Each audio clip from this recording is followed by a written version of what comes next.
తాలింపు అవసరం అంటారా? అసలు రోటి పచ్చడికి తాలింపు ఎందుకండి? తాలింపు వేస్తే టేస్ట్ అంతా పోతుంది, మనం వేసిన ఘాటే ఉండదు, టేస్ట్ అంతా అయిపోతుంది.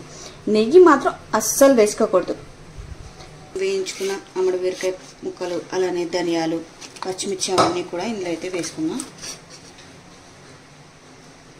అయిపోలేదండి, మన రోటి పచ్చళ్ళలోకి ఉల్లిపాయ లేకపోతేనా? మీరు అబ్జర్వ్ చేస్తే మన ఛానల్లో ప్రతి వీడియోలో రోటి పచ్చడికి కంపల్సరీగా ఉల్లిపాయ ఉంటుంది. ముక్కలు కోసుకుని వేసుకోవడం కంటే కూడా ఇలా రోట్లో దంచుకుంటే టేస్ట్ చాలా బాగుంటుంది. అండ్ ఇప్పుడు ఇది సీజనల్ వెజిటేబుల్ కదండి, అంటే ఈ సీజన్లోనే కాస్తుంది, కార్తీక మాసంలో.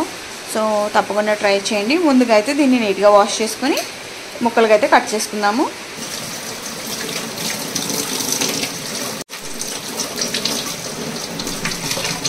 ఇప్పుడు మనం తీసుకున్న 2 అమ్మడి బీరకాయలని కూడా ఇట్లా నీట్గా వాష్ చేశాను. ఇప్పుడు దీన్ని కట్ చేసుకుందాము. వీటిని మీడియం ముక్కలు లేదా చిన్నగా ఏం కట్ చేయవసరం లేదండి, చక్కగా మీడియం.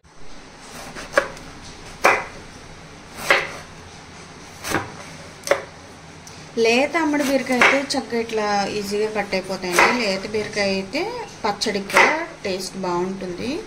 అలానే అప్పటికప్పుడు కోసింది అయితే చాలా బాగుంటుంది. తీసుకున్న 2 బీరకాయలని కూడా ఇట్లా ముక్కలుగా కట్ చేసేసుకున్న తర్వాత సో ఇప్పుడు మనం అయితే ప్రాసెస్ని స్టార్ట్ చేసుకుందాము. చెట్టు నుండి కోసిన ఒక 6 పచ్చిమిరపకాయలను అయితే తీసుకుంటున్నానండి. ఇవి సరిపడా ఘాటు ఉంటాయి, మరీ ఘాటు ఉండవు. మనకు ఘాటును బట్టి చూసుకుని కావాలి అంటే ఇంకా తీసుకోవచ్చు. పచ్చడి చేయడానికి నేను ఇట్లా మందపాటి కడాయి అయితే తీసుకుంటున్నాను, ఎందుకంటే అడుగు అంటకుండా ఉంటుంది, పచ్చడి కూడా చాలా బాగా అవుతుందని చెప్పేసి. ఇప్పుడైతే స్టవ్ ఆన్ చేసుకుని ఈ కడాయిలో ఆయిల్ వేసుకుని ముందుగా పచ్చిమిరపకాయలను అయితే వేయించుకుందాము. కడాయి వేడెక్కిందా లేదో ఒకసారి చూసుకుని అయితే ఆయిల్ వేద్దామన్నమాట. కడాయి వేడెక్కుతుంది. సో ఇప్పుడు దీనికి సరిపడా ఆయిల్ అయితే యాడ్ చేస్తున్నాను. మనకి ముక్కలు మగ్గడానికి సరిపడా ఆయిల్ యాడ్ చేసుకుంటే సరిపోతుంది. ఆయిల్ వేడెక్కుతూ ఉండగా మనం పచ్చిమిర్చిని అయితే ఇట్లా 2 ముక్కలుగా అయితే చేసుకుని వేసుకుందాం. ఆయిల్ బాగా వేడెక్కిన తర్వాత ఏంటంటే ఒకసారిగా పైకి చిందుతుంది కాబట్టి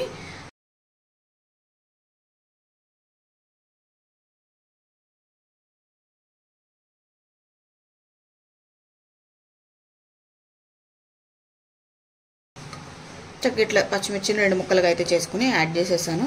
ఈ పచ్చిమిర్చి వేగిన తర్వాత నేను అమ్మడి బీరకాయ ముక్కలు కట్ చేసి పెట్టుకున్నాను కదా, అవి యాడ్ చేస్తానన్నమాట. చూసారు కదా పచ్చిమిరపకాయలు అయితే వేగుతున్నాయి.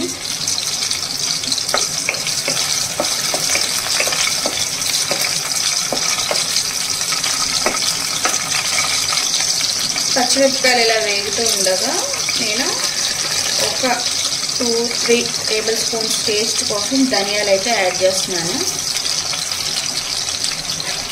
చూసారు కదా, ధనియాలు పచ్చడి టేస్ట్ చాలా బాగా పెంచుతాయి అన్నమాట. టేస్ట్ కూడా చాలా బాగుంటుంది. ఈసారి ఎప్పుడైనా మీరు ధనియాలు వేయకపోతే ఈసారి వేసేటప్పుడు తప్పకుండా ట్రై చేయండి. ఆల్మోస్ట్ పచ్చిమిరపకాయలు వేగిపోయాయి కదా.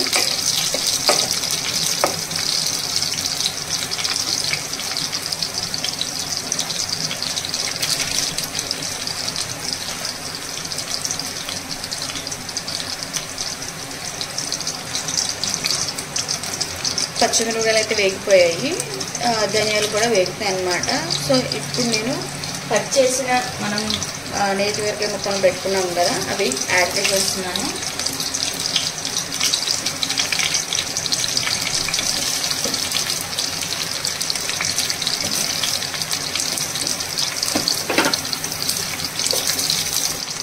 వీటన్నిటిని ఒకసారి కలుపుకుని మూత పెట్టేసుకుని మగ్గేంత వరకు అయితే వెయిట్ చేద్దాము.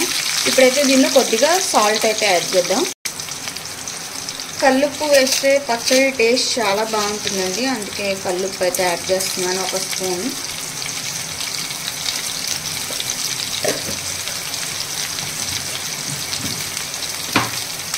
ఇప్పుడైతే మూత పెట్టుకుని ఒక 5 నిమిషాలకు ఒకసారి ఇట్లా కలుపుకుంటూ మగ్గేంత వరకు అయితే చేసుకున్నాం అన్నమాట. ఇలా చల్ల చల్లని వాతావరణంలో ఇలా కుక్ చేస్తుంటే ఎక్స్పీరియన్స్ చాలా బాగుంటుంది కదా. మీకు కూడా ఎలాంటి ఎక్స్పీరియన్సెస్ ఏమైనా ఉంటే మాతో కామెంట్ సెక్షన్లో తప్పకుండా షేర్ చేసుకోండి. సో ఇప్పుడైతే తీసి చూద్దాం. మగ్గడం అయితే స్టార్ట్ అయింది.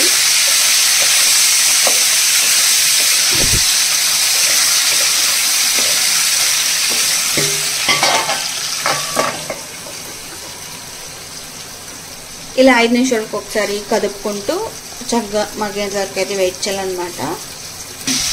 చూసారు కదా, ఒక 10 మినిట్స్ అవుతుంది. ఆల్మోస్ట్ మగ్గిపోయాయి. ఇంకా ఒక 10 మినిట్స్ అయితే ఈజీగా మగ్గిపోతుంది అన్నమాట. ముక్క కూడా చాలా మెత్తగా అయిపోయింది మనం రోట్లో పెట్టుకుని దంచుకోవడానికి. చూసారు కదా, మీరు అబ్జర్వ్ చేస్తే దీనిలో ఉన్న నీరంతా కూడా బయటకు వచ్చేసింది. సో చక్కగా మగ్గిపోయింది అనమాట. కానీ ఈ నీరు కూడా పోయేంత వరకు ఒక్క 5 నిమిషాలు మగ్గించుకుంటే సరిపోతుంది. ఈ 5 నిమిషాలు మగ్గించుకుని ఇంకా చల్లారిన తర్వాత అయితే మనం రోటి పచ్చడి చేసుకుందాము రోట్లో.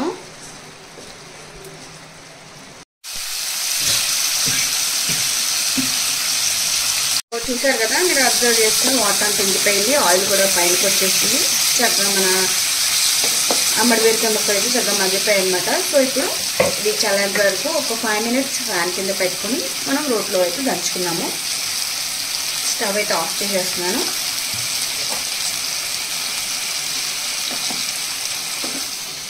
అయితే మనం ఈ చిన్న క్యూట్ రోల్లో నేతి బీరకాయ పచ్చడి అయితే చేద్దాం అనమాట. లాస్ట్లో ఏమైనా వాటర్ ఉన్నాయేమో అని ఇలా టిష్యూతో అయితే క్లీన్ చేస్తున్నాను. ముందే చక్కగా నీట్గా వాష్ చేసుకుని పెట్టుకుని పచ్చడి అయ్యే లోపల ఆరిపోతుంది. మనం పచ్చడి దీనిలో రుబ్బుకోవచ్చు. సో కొంచెమే కదా అని చెప్పి రోట్లో స్టార్ట్ చేశాను. ఇప్పుడు మనం వేయించుకున్న అమ్మడి బీరకాయ ముక్కలు, అలానే ధనియాలు, పచ్చిమిర్చి అవన్నీ కూడా ఇందులో అయితే వేసుకున్నాం.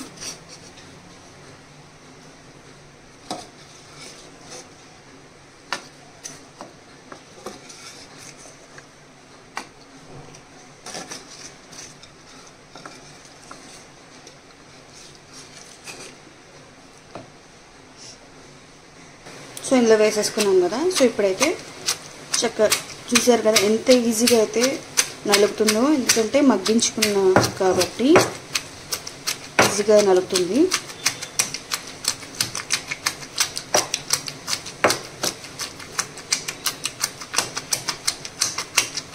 చిన్న చిన్న పచ్చళ్ళకి చక్కగా ఇలా చిన్న రోల్ అయితే ఈజీగా అయిపోతుంది. వాష్ చేసుకోవడానికి కూడా తక్కువ టైం పడుతుంది అన్నమాట.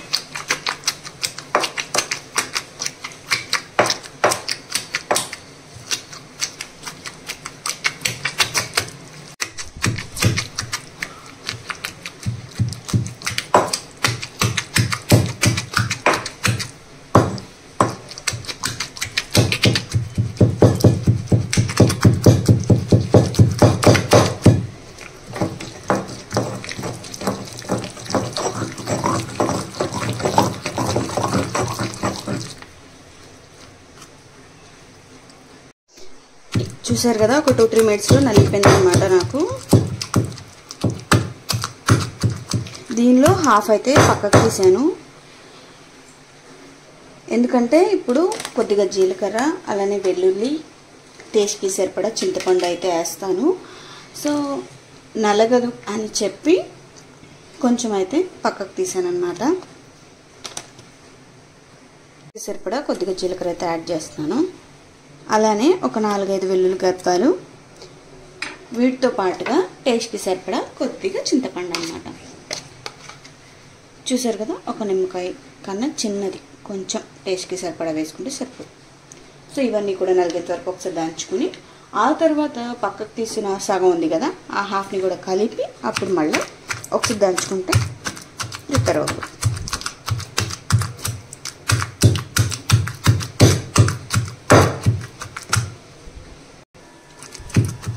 సో నలిగిపోయిందండి. సో ఇప్పుడు పక్కకు తీసుకున్న హాఫ్ కూడా వేద్దాము.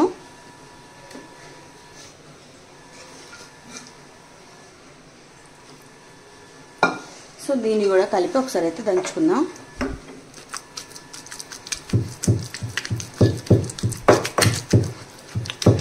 ఎందుకు పక్కకు తీసానంటే వెల్లుల్లి గర్భాలు నలగవు కాబట్టి తీసానన్నమాట.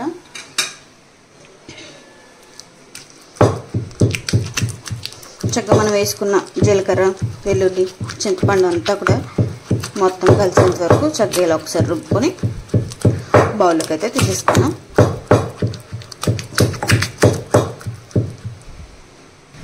సో మన పచ్చడి అయితే రెడీ అయిపోయిందండి. ఇప్పుడు బౌల్లోకి సర్వ్ చేసుకుంటే రెడీ.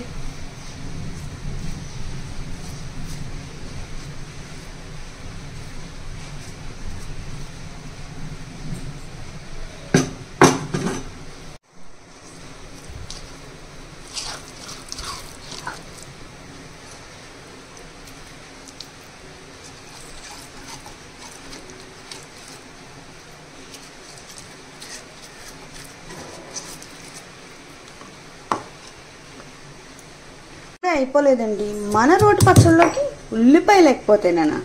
మీరు అబ్జర్వ్ చేస్తే మన ఛానల్లో ప్రతి వీడియోలో రోటి పచ్చడికి కంపల్సరీగా ఉల్లిపాయ ఉంటుంది. ముక్కలు కోసుకుని వేసుకోవడం కంటే కూడా ఇలా రోట్లో దంచుకుంటే టేస్ట్ చాలా బాగుంటుంది. మీరు కూడా ఉల్లిపాయని ముక్కలు కోసుకుని పచ్చడిలో వేసుకోవడం కంటే రోటి పచ్చడి అప్పుడు మాత్రం ఇట్లా దంచుకుని అయితే వేసుకోండి. చూసారు కదా, మన ఉల్లిపాయ నలగడానికి ఒక్క నిమిషం టైం కూడా పట్టలేదు. సో చక్కగా ఇట్లా ఉల్లిపాయ నలగ కట్టుకుని వేసుకుంటే టేస్ట్ చాలా బాగుంటుంది. తీసుకుని మనం మన బౌల్లోకి అయితే తీసేసుకుందాం. తీసుకుని ఒక్కసారి ఇలా కలుపుకుంటే మన రోటి పచ్చడి అయితే రెడీ.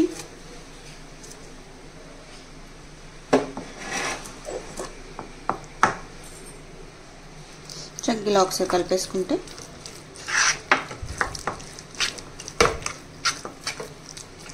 తాలింపు అవసరం అంటారా? అసలు రోటి పచ్చడికి తాలింపు ఎందుకండి? తాలింపు వేస్తే టేస్ట్ అంతా పోతుంది.